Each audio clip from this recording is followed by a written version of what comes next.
नमस्कार बच्चों, आज हम पढ़ने वाले हैं बीएससी 5th सेम का टॉपिक स्किल एनहेंसमेंट में वाटर पोल्यूशन और उसके health hazards. Water pollution basically जो होता है, जितनी भी आपकी फ्रेश वाटर लेक्स होते हैं, ओशंस होते हैं, लेक्स होते हैं, एक्वीफर्स होते हैं, उनकी वाटर क्वालिटी को डिग्रेड कर देता है और उनको ऐसा बना देता है कि ह्यूमन और एनिमल कंजम्पशन के लिए वो टॉक्सिक हो जाता है। वाटर पोल्यूशन के बहुत सारे कारण होते हैं और सबसे पहले हमें ये पता है कि जो वाटर है वो यूनिवर्सल सॉल्वेंट है, मींस उसमें ज़्यादातर जो चीज़ें हैं वो आराम से घुल जाती हैं।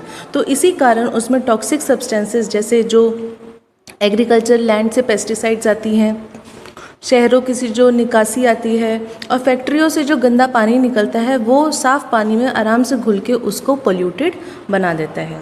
वाटर पोल्यूशन की अलग अलग कैटेगरीज होती हैं, जैसे ग्राउंड वाटर पोल्यूशन।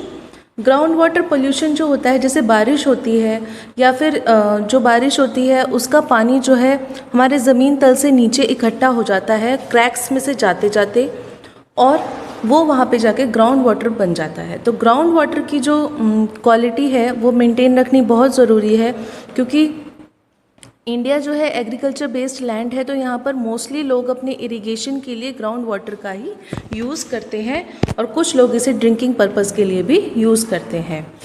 और बेसिकली हमारा जो ग्राउंड वाटर है वो बहुत जल्दी कंटेमिनेट हो जाता है। जैसे एग्रीकल्चर लैंड में बहुत सारे पेस्टिसाइड्स, हर्बिसाइड्स यूज होते हैं, वो भी लीच होके ग्राउंड वाटर में पहुँच जाते हैं। सेप्टिक टैंक से निकले हुए जितने भी इफ्लुएंट्स है वो जाके हमारे ग्राउंड वाटर को ह्यूमन यूज़ के लिए अनसेफ बना देते हैं। एक बार अगर कोई ग्राउंड वाटर की जो टेंडेंसी है कंटेमिनेट हो जाती है तो वो बहुत सालों तक वहाँ का ग्राउंड वाटर जो है ख़राब रहता है। आपने देखा होगा कि जब हम नल से पानी लेते हैं तो कभी कभी आपने देखा होगा नल के पानी पे रेड क्रॉस लगा होता है। उसका मतलब ये है कि जो ग्राउंड वाटर आप वहाँ से एक्सट्रैक्ट कर रहे हो उसकी क्वालिटी बिल्कुल डिग्रेड हो चुकी है, उसको और कंज्यूम नहीं किया जा सकता। सरफेस वाटर जो होता है, जैसे कि हमारी नदियों में, लेक्स में, ओशंस में पाया जाता है। सरफेस वाटर जो होता है फ्रेश वाटर कैटेगरी का होता है और ओशियन में पाया जाता है। तो जो फ्रेश वाटर जो पाया जाता है वो हमारे रोज़मर्रा की ज़िंदगी के लिए बहुत ज़रूरी है। उसमें स्विमिंग, फिशिंग और ड्रिंकिंग पर्पज़ के लिए उसको यूज़ किया जाता है। न्यूट्रिएंट पोल्यूशन होता है जब नाइट्रेट और फॉस्फेट की मात्रा हमारे सरफेस वाटर में बहुत अधिक हो जाती है, तो उसको बोलते हैं हम यूट्रिफिकेशन। वैसे तो वो न्यूट्रिएंट्स हैं, लेकिन वो वहाँ की जो वाटर की ऑक्सीजन कैरिंग कैपेसिटी होती है उसको रिड्यूस कर देते हैं। प्लांट्स और एनिमल्स को तो न्यूट्रिएंट्स चाहिए होते हैं वो ग्रो करने के लिए, लेकिन वो एक तरीके का पोल्यूशन भी होता है। म्युनिसिपल और इंडस्ट्रियल वेस्ट से जो डिस्चार्ज आते हैं, जो फार्म से डिस्चार्ज आते हैं, वो वहाँ के वाटर की क्वालिटी को डिग्रेड करते हैं। वो उनमें नाइट्रेट और फॉस्फेट्स के जो कंटेंट है उनको इंक्रीज़ कर देते हैं। और इंडस्ट्री से और जो इंडिविजुअल डंप से जो एकदम से सारा वो जाता है वहाँ पे, क्या बोलते हैं उसको, जो इफ्लुएंट होता है वो भी वाटर क्वालिटी को डिग्रेड करता है। ओशियन वाटर होता है बेसिकली हमारे समुद्र का पानी। समुद्र में और बड़े बड़े ओशियंस में काफ़ी तरीके के chemicals, nutrients, heavy metal deposit हो जाते हैं। सारा जितना भी हमारा एफ्लुएंट होता है वो कहीं ना कहीं जाके नदियों में मिलता है, नदियाँ आगे जाके ओशियंस में मिलती हैं और उनको वहाँ पे वाटर पोल्यूशन को बढ़ाते हैं। मैरीन डेब्रिस जो होता है, जैसे पर्टिकुलरली प्लास्टिक्स बहुत ज़्यादा पाया जाता है और वहाँ पे काफ़ी तेज़ तूफ़ान जो होते हैं जो एक जगह से कंटेमिनेटेड वाटर दूसरी जगह पर ले जाते हैं। हमारे ऑयल स्पिल्स भी होते हैं। ऑयल स्पिल का मतलब है वहाँ पर तेल आ जाता है बहुत ज़्यादा समुद्री पानी में। कैसे आता है वो, जो वहाँ के शिप्स जो चलते हैं उनमें से अगर कोई ऑयल कैरिंग शिप कार्गो है, अगर वो गिर जाए तो सारा जो तेल है वो स्पिल हो जाता है, और जो तेल वो यूज़ करते हैं अपने शिप्स को चलाने के लिए उसमें से सीपेज हो जाती हैं। तो ये जो ऑयल स्पिल्स होते हैं ये बहुत ही डेंजरस होते हैं, जो वहाँ की एक्वेटिक लाइफ होती है उसको बहुत ज़्यादा अफेक्ट करते हैं। और दो तरीके के वाटर पोल्यूशन सोर्सेज हो सकते हैं, जैसे पॉइंट सोर्स। पॉइंट सोर्स का मतलब होता है कि एक सिंगल सोर्स से आपका वाटर पोल्यूशन हो रहा है। जैसे कि ऑयल रिफाइनरी का जो वेस्ट है अगर पानी में जा रहा है तो हमें ये पता रहता है कि हाँ, ये रिफाइनरी जो है उसके लिए रिस्पॉन्सिबल है वाटर पोल्यूशन करने के लिए। मीन्स जब एक पॉइंट सोर्स होता है, मीन्स एक सोर्स से आपको पता रहता है कि यहाँ से वाटर पोल्यूशन हो रहा है। जो भारत में CPCB है, सेंट्रल पोल्यूशन कंट्रोल बोर्ड, वो मानक तैयार करती है कि आपको किस तरीके से अपने जो इंडस्ट्रियल डिस्चार्ज हैं, जो एफ्लुएंट्स है, वो किस तरीके से ट्रीट करके नदी नालियों में छोड़ने चाहिए। तो जो पॉइंट सोर्स होते हैं बेसिकली स्पेसिफिक होते हैं और उनको हम आइडेंटिफाई कर सकते हैं। दूसरे होते हैं non point source. Non point source जो होते हैं वो हम उनको पहचान नहीं सकते, वो डिफ्यूज्ड फॉर्म में होते हैं। जैसे एग्रीकल्चर से जो लैंड जो वेस्ट वाटर जो हमारी वाटर बॉडीज़ में जा रहा है उसको हम आइडेंटिफाई नहीं कर सकते ये किसके खेत का पानी है। वो तो एक जनरल है कि ये एग्रीकल्चर रन ऑफ है। और जैसे जो तूफ़ान आता है या फिर जितना भी कूड़ा करकट जो आता है हमारे नदियों में, उसको आइडेंटिफाई करना कि उसका सोर्स कहाँ है वो बहुत डिफ़िकल्ट हो जाता है। जो काफ़ी सोर्सेज से जो वेस्ट कंटामिनेंट्स हमारी बॉडीज़ में जाते हैं, उस वाटर बॉडीज़ में जाते हैं, उनको हम नॉन पॉइंट सोर्स की कैटेगरी में डालते हैं। क्योंकि ये कोई सिंगल सोर्स नहीं है तो इसको आइडेंटिफाई करना बड़ा ही डिफ़िकल्ट टास्क होता है। ट्रांस बाउंड्री जो होती है, मतलब जैसे दूसरे एक स्टेट का पानी, गंदा पानी दूसरे स्टेट के नदी में जाता है या फिर किसी और कंट्री का डेब्रिस अगर हमारे ओशियंस में आता है तो उसको हम बोलते हैं ट्रांस बाउंड्री पोल्यूशन। तो जो different type of most common water contamination के जो होते हैं वो एग्रीकल्चर सोर्सेज होते हैं। उसमें बेसिकली हमारे फर्टिलाइज़र्स, पेस्टिसाइड्स, एनिमल वेस्ट और लाइफ स्टॉक ऑपरेशंस ये सब होते हैं।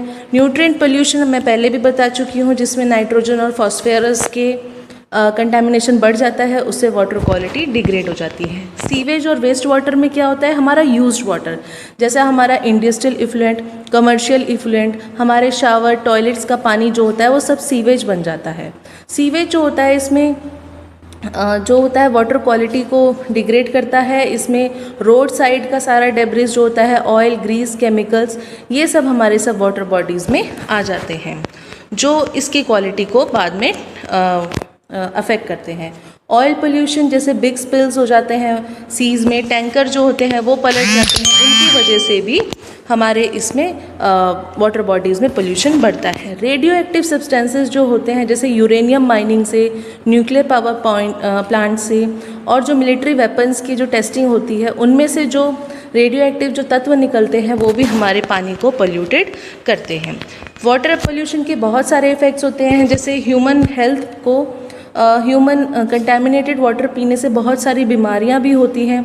वाटर बॉर्न पैथोजन होते हैं जो कि बीमारी करते हैं, वायरस होते हैं, वो होते हैं मेजर कॉज ऑफ इलनेस जो हम दूषित पानी से फैलते हैं। जैसे कॉलेरा नामक बीमारी है, जियार्डिया है, टाइफाइड है, ये दूषित पानी से ही फैलते हैं। या तो ये एक्सीडेंटली या इल्लीगल तरीके से हमारे सीवेज ट्रीटमेंट प्लांट में पहुंच जाते हैं और वहाँ से पोल्यूशन करते हुए ये लोगों तक पहुँचते हुए बीमारियाँ को बढ़ाते हैं। एक बीमारी है जिसका नाम है लीग्नियोनेरिस। ये बीमारी जो है एक सीवियर फॉर्म ऑफ निमोनिया है जो दूषित पानी से बनती है। इसके बाद जो हैवी मेटल्स होते हैं बहुत सारे, जैसे आर्सेनिक और मरकरी, और पेस्टिसाइड्स और नाइट्रेट जो फर्टिलाइज़र्स होती हैं वो भी हमको बीमार बनाती हैं। मरकरी की एक मीनामाटा डिजीज़ होती है जो कि बहुत दूषित पानी से फैलती है।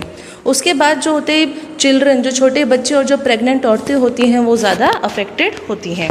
स्विमिंग करने से भी कंटेमिनेटेड वाटर में बहुत तरीके के हेल्थ इश्यूज़ होते हैं, जैसे स्किन पर रैशेस पड़ना, रेस्पिरेटरी इन्फेक्शन होना और हेपेटाइटिस जैसी बीमारियां होना। हमारे एनवायरनमेंट पर भी वाटर पोल्यूशन का बहुत अधिक फ़र्क पड़ता है। डायरेक्ट और इनडायरेक्ट तरीके से ये सभी ऑर्गेनिजम्स को अफेक्ट करता है।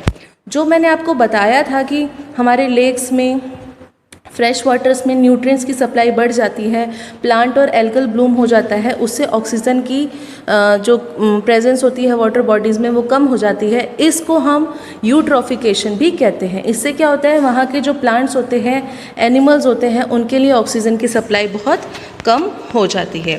सर्टेन एरियाज़ में जैसे बहुत सारे एल्गल ब्लूम्स हो जाते हैं जो कि न्यूरोटॉक्सिन बनाते हैं। अभी हाल ही में आपने खबर सुनी होगी कि बोट्सवाना में कम से कम 400 हाथी एक साथ मरे, लेकिन बाद में ये पता चला कि वो इसलिए मरे क्योंकि जिस पानी पर वो जो पानी वो कंज्यूम करते थे उसमें साइनोबैक्टीरिया नाम का एक ऑर्गेनिज्म था जो कि न्यूरोटॉक्सिन प्रोड्यूस करता था, जिससे उन सभी की एकदम से अचानक मौत हो गई।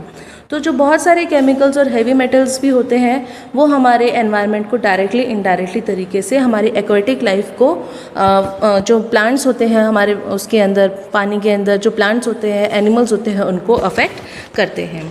मैरीन इकोसिस्टम में भी बहुत सारा मैरीन डेब्रिस होता है जो कि हमारे मैरीन एनिमल्स जैसे हमारी बड़ी शार्क्स हैं, वेल्स हैं, उन सबको अफेक्ट करते हैं। जो कुछ लोग जो मछुआरे होते हैं अपने जो फिशिंग गियर्स जो होते हैं, जो नाव होते हैं, वो समुद्र में ही छोड़ देते हैं, वो नीचे जाके सेटल डाउन हो जाते हैं और उसी तरीके से बहुत सारा ट्रैश और कूड़ा हमारे समुद्रों में इकट्ठा हो जाता है। एक और प्रॉब्लम है ओशियन एसिडिफिकेशन की। मीन्स आप जानते हैं कि पानी का जो पीएच होता है वो लगभग 7 से 7.5 के बीच में होता है, लेकिन एसिडिफिकेशन की वजह से पानी का पीएच जो है वो कम हो जाता है। इससे क्या होता है, ये कार्बन पोल्यूशन के कारण होता है और जैसे हम फॉसिल फ्यूल्स होते हैं जिनकी बर्निंग करते हैं उनकी वजह से हमारे ओशियंस का पानी बहुत एसिडिक होता जा रहा है। उस वजह से जो हमारे कोरल रीफ्स हैं उनको बहुत अफेक्ट हो रहा है और जो ये एसिडिफिकेशन है ये हमारे एक्वेटिक एनिमल्स जैसे कि शार्क और फिशेस, क्लाउन फिशेस के नर्वस सिस्टम को भी अफेक्ट करता है। Thank you.